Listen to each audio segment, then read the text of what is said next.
Ganito magbabad ng cabbage dito sa Korea. So, bumili ako ng 15 pieces of cabbage and then, lalagyan natin ng asin. Wala ka nang mabili na nakababad na siya.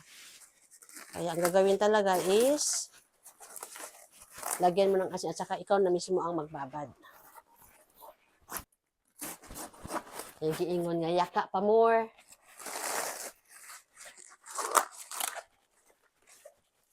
Okay. Ito.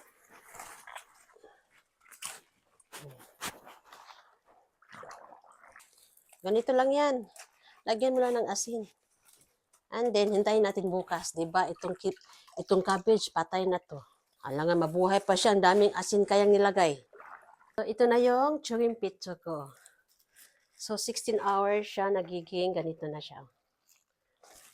Done my churimpitso.